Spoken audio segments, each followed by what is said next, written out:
একবার চিন্তা করে দেখছেন, ভারতীয় রোহিত শর্মা, বিরাট কোহলি ছাড়া এবার ভারতীয়রা এশিয়া কাপ খেলবে।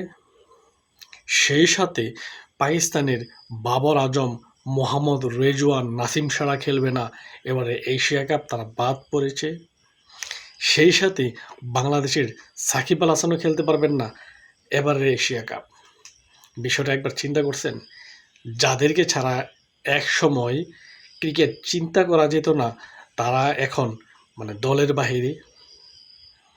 এটাই বাস্তব এবং এটাই মেনে নিতে হবে।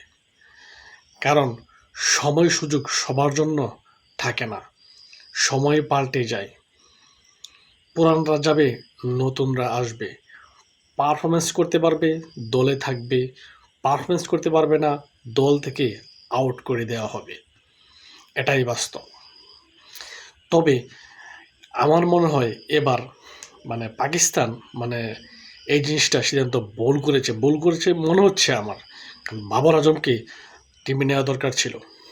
যাই হোক, এখন তারা পাকিস্তান নতুন একটি টিমের উপরে তারা বর করতেছে, এটা খুবই ভালো যদিও।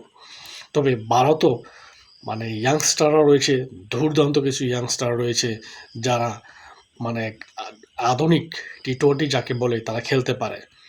তবে বাংলাদেশের কথা আর কি বলবো, এটা সময় বলে দিবে এবারে এশিয়া কাপে কেমন পারফরমেন্স করে তারা এবারে টি-20 এশিয়া কাপটিতে।